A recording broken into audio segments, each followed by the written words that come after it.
Hey loves, I hope you're ready to tune into another episode of the Thrive Like a Mother podcast.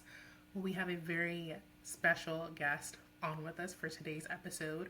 Her name is Sarah Arvizu, and Sarah is a dynamic speaker. She's a podcast host. She's a mentor who helps women navigate life challenges with resilience and purpose.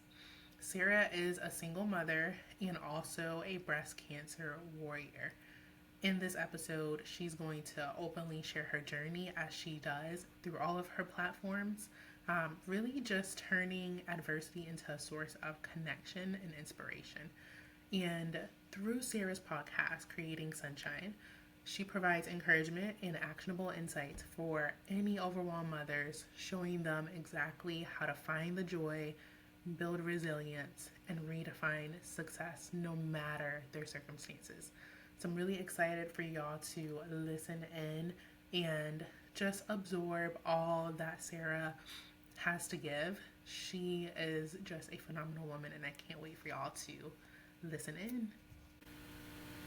All right, y'all, welcome to another episode of the Thrive Like a Mother podcast. And I am so dang honored to have our guest on with us today. Today's episode is really one that's going to invite you and us really into that deep courage, that raw honesty, but really just a story. Her story is one of resilience, hope, and all the sunshine moments. So I'm honored to welcome a dear friend, Sarah Arvizu, to the podcast. And Sarah, I want to just jump right in immediately because I feel like people they need to hear your story and just everything that you've overcome, especially within this past year. So can you take us back to the beginning of this year and what's just been going on in your world? Sure. Well, first of all, thank you so much for having me. You're about to make me cry out the gate with your sweet introduction. But yeah, my name is Sarah. I am the host of the Creating Sunshine podcast. I am a single mom to two little girls. They are 11 and 7. And they are like my world, my life. They are everything. Yes. And at the beginning of this year, I was diagnosed with stage 3 triple negative breast cancer, which obviously cancer is never in anyone's plan, right? It's never the terrible things that happen in your life, we never ever plan for them. But I had already before that been doing so much personal development, so much inner work, so many things. So when it happened, I don't know, I just adopted this first of all, I'm a very let's come up with a plan type of person to handle the problem and to just move forward. That's just always been me. So that was in me innately to be okay, so what's the plan? What are we going to do? What's the next step? Because it's really weird when you first get diagnosed with cancer because they tell you that you have it, but you don't know anything about it. Because actually I found out in the beginning of December that I had it, but I didn't know the stage. I didn't know the treatment. I didn't know what kind. I knew nothing. So you're just in this weird limbo for a month and a half, knowing you have cancer, but you're okay. So in my head the whole time, I'm kind of maybe it's not that bad. Maybe they'll just do a surgery and they'll just remove the tumor and then I'll just move on. But it was definitely not the case. I just finished my last chemo treatment last week. So I had 6 rounds of chemo. And now I'm moving on I have my first surgery scheduled at the end of May. And then my second surgery is scheduled 11th. Yes. Wow. So much has happened just in that time frame. And just I want people, I think, to hear what helped you through that time, going through those rounds of chemo and getting to this stage where you're at now. Okay. A lot helped me. Yes. But I will say that I decided early on that this was the one thing that I wasn't going to hide, that I wasn't going to keep to myself, because there had been so many other things that happened in my life that I didn't share with people. When my husband and I separated, when I went through my divorce, it's I went through that pretty much all by myself. And for no reason, just because I was embarrassed. Honestly, I was embarrassed. I was ashamed. I was oh my God, how did this one thing that I thought I was going to be really freaking good at not work out in my life, and what are people going to think? So after having gone through something like that by myself and knowing how difficult it was, I knew that when this happened, I was like, I can't do this by myself. Like, I'm going to need to share this. I'm going to need to let people in. I'm going to need to let people support me because, like, this is going to be the craziest, most difficult thing I've ever been through. So I think that was huge because it really, like, was a sense of relief. Like, once I started telling people, and it was like the whole weight that I used to feel was like lifted off my shoulders. Like, I didn't feel that tension. I didn't feel that stress. I didn't feel that lump in my throat because I always felt like I was going to cry. It was just like, I was just free to talk about it and to just share about it. And in doing that, it was so amazing because so many other people started sharing with me either things that they'd been through, that their family members had been through, like even things that they had never told anybody. And some of these people I knew well, and it was crazy because I didn't know. I had no idea. Or some people I didn't know at all, and they were connected to me through somebody else, and so they just started sharing because it was a safe space for them to do so. So I would definitely say opening up and sharing and realizing that although you feel like you're the only one that's going through it, like, I'm not the first person to have breast cancer.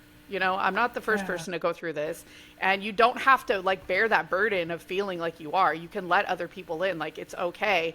And, you know, letting other people support me in really speaking up and asking for what I need. Because in the beginning, you know, everybody's like, oh, just tell me what you need, or let me know if you need anything. I'm here for you. And it's like, you kind of don't know what to say and you don't know what to do. And then finally it's like, hey, are you busy? Do you want to go for a walk? Do you want to go for lunch? Like, because I think people have this big misconception. Like, I even went to the old location that I worked at, and they have this big misconception that, like, that they can't touch you, you know? Like, people don't know. Like, they're like, can I hug you? Can I touch you? I don't want to get you sick. Like, and I didn't really know either, you know? But there's so many new things with treatment and the immunotherapy and stuff that I'm on that it does enable me to have some days where I do feel really good. And I go out, you know, and I spend time with people, because that's been huge. Is I can't just sit in my house and just do this. Like, I need to go out. I need to see people. I need to see my friends. I need sunshine in my life. Like, and the other things that I was already doing that have been huge that I've just started practicing a lot more are probably the biggest things are like journaling, meditation, and breath work. Have been so huge for me. I love especially that you focused on the power of having other people, the power of having a circle and having that support. Like, we can't do anything in this world alone. And honestly, you truly never know what anyone's going through. Right. I mean, like, even in our group, you know, like Ebony and I are in the mastermind together. And to me, it's not just about business. Like, I'll come in there and I'll post, or I'll vent, or I'll, you know, say all the things that are going on. And even just having those ladies that I've only known for a short amount of time, you know, but opening up and the same thing, like, and just letting them support me and letting them be there for me. Exactly. Yes. We have to let people in. We have to. Let's talk about, I love first of all, y'all, Sarah has a podcast. If you didn't know, it's called Creating Sunshine. And I love that you share so much about your sunshine moments, because I feel like for me, especially within, I think maybe the past few years, for me, I focus on them as my glimmers. But can you talk about your sunshine moments, how the creation of it came about, and really just share how people can start creating those moments or looking for those moments in their own lives? I love this because the sunshine moments are like one of my favorite things. Yes. So I've had my podcast since the end of 2023, and the name of the podcast is Creating Sunshine. And it's kind of always just been, it's actually started because the You Are My Sunshine lullaby has always been in our life. And it wasn't like I was saying to me when I was a kid. I sang it to my oldest daughter. Her whole entire room was You Are My Sunshine when she was born. Like, my baby shower, like everything. It's always meant so much to us. And actually, and I don't even know if you know this, but in 2020, I started another business, and I was making glitter tumblers. And I was like, I just learned this. They are gorgeous, y'all. Thank you. And I was a COVID crafter. I was working, you know, I don't even want to tell you how many hours. And I was working at Costco during COVID as a manager. So it's like, it was wild. And when I came, and we couldn't really go anywhere. We couldn't really do anything. And so for me and my daughters, like, crafting was kind of a way for us to, you know, bond and to pass the time and not lose our minds, right? And so when I started that business, it became Create Sunshine Shop. And that's, you know, and then the podcast led to Creating Sunshine, and it was just kind of all these things, because it's kind of, I've always been like a happy, positive person. But before I started doing all this work and started doing all that, I will be honest that a lot of it was like on the outside and not on the inside. Like people would be like, oh my gosh, you're so positive, you're so happy. But inside, like my inside wasn't matching my outside.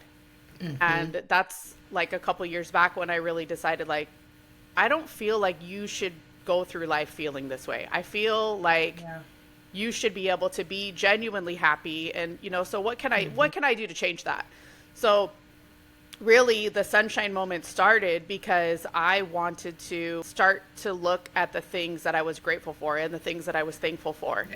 And look for reasons to celebrate. And it was at the end of last year, which is ironically enough, like before, it was pretty close to like when I was diagnosed, I started doing these things. So I don't know if maybe it was like God or the universe or somebody was setting me up to already like, you know, be super focused on this. And so we spent one December, my daughters and I, and we literally every single night wrote down like what our wins were for the day. Because December typically had been super stressful for me with Christmas, with working, with everything else. And I just felt like I wasn't enjoying the season, you know, and my kids were little and I'm like, they only get to be little one time. So when we did that for that December, that was 2023 when we did that actually. And when we did that December, it was like, oh my God, it totally like shifted my perspective and shifted my mindset. And that's when I started like, okay, what can I do? So after that, at the end of every month, I would start writing down what I was celebrating from the month. And I would go through my calendar and I would go through my pictures, and I still do this. And that's the download, the Sunshine Moments download that I created, that it's free if anybody wants it. And I like to fill it out at the end of the month, what I'm thankful for, what I'm looking forward to. I print it out, I put it on my fridge. And that way, like, you really look for, like, you see what you look for, I believe. And when you start looking for reasons to celebrate, like, there's gonna be more. And you might be sitting there thinking like, well, I don't have anything to celebrate. I mean, you could get down to the nitty gritty. Like, you woke up today and you have air in your lungs. You have food in your fridge. You have electricity in your house. You know, like, you can go so basic. And then once you start reframing your mind, then you'll start seeing more things. And then I realized that I wanted to create things to put on that list. And that's where it became like creating those sunshine moments. Like, I know at the end of the month, I want to write down that me and my daughters went and saw the sunset at the beach. So we better go do it. So that's the part of like, you start to want to create things that you're excited about, that you want to celebrate. Wow. I love that you started doing like this inner work before you got your diagnosis, because like now, like in the middle of the storm right now, you're here and you're like, okay, I have the tools to get through this. It's really like, when things happen, like life is going to happen, things are going to happen. Nobody wakes up and says, you know, I want a cancer diagnosis, or I think that this is going to happen to me. But it's really like how you're able to respond to that, how you're able to stay grounded throughout that storm. Well, and that's the thing too, is that don't wait until something terrible happens in your life. Get these tools. Like, I consider these tools are maintenance for you and your life. And that way, when the hard shit does happen, you're going to be okay because you already have them. If I waited until I got my cancer diagnosis to find out what journaling and breath work was, I can't imagine. No, because that's what people ask me all the time, is like, how are you going through this with this attitude and doing this? And I'm like, I'm telling you guys, like, I was already working on this for a long time. Yes, exactly. Gosh. So now let's talk about, okay, so the mom right now who's in something hard, maybe they didn't do the pre-work, you know, and they're going through it right now. They're going through the struggle. They're in the storm. What would you say to that mom right now who has not done that pre-work just yet? I would tell her it's okay. It's not too late. Don't feel like since you haven't done it, it's not going to work for you. And just start with something small. Don't overwhelm yourself by trying to do all the things. Like, I was interviewing somebody on my podcast just yesterday, and we were talking, and we were like, just waking up and taking like 10 deep breaths I mean, you don't even know what that could do for your whole entire day. Go outside for 5 minutes and get some sunshine. Take a walk, like the smallest things. Like, you don't think they're going to make a difference. And the funny part about it is that you might not feel it in exactly like right away. Right. Yeah. But once you start to put these things into practice, and then maybe a week from now, you've been waking up and you've been taking 10 deep breaths every morning. And now you wake up and you're like, oh my gosh, I feel so much less stressed. Yeah. And the other thing for me that was huge, because I used to have such a hard time going to sleep. And I do a meditation app every night when I go to sleep. Yeah. And I use the Insight Timer app because it just helps me to calm down my breath, to turn off my mind.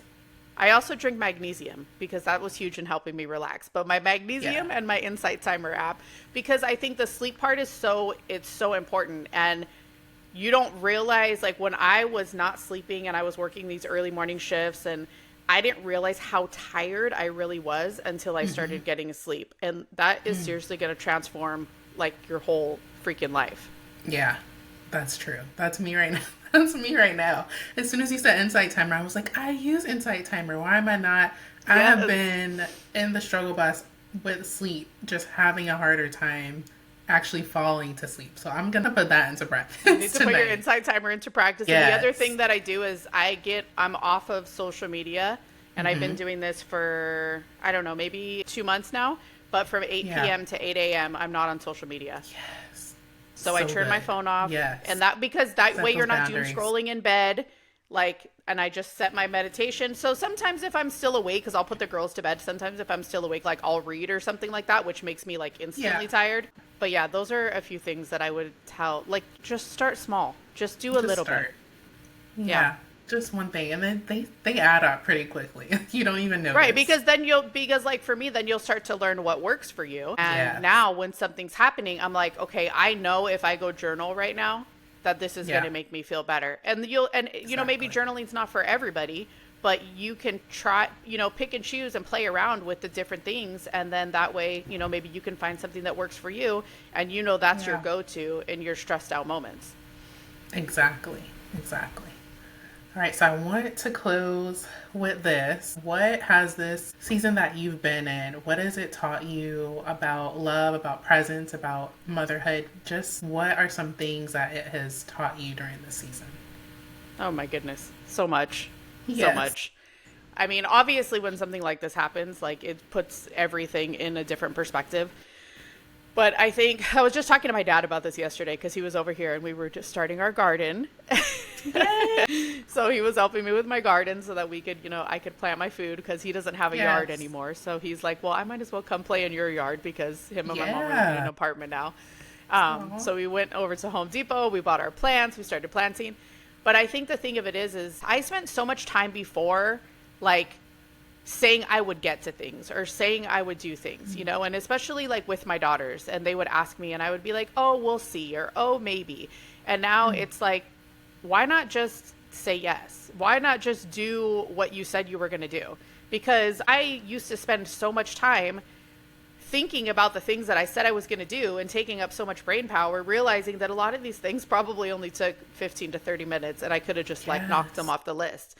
And it didn't, this has only been like I said, I was diagnosed in January, and it took me a few months to kind of get into this rhythm, but now like it's really flowing and I'm really checking things off my to-do list, and also just realizing, what do you really want to spend your time doing and who do you really want to spend your time with?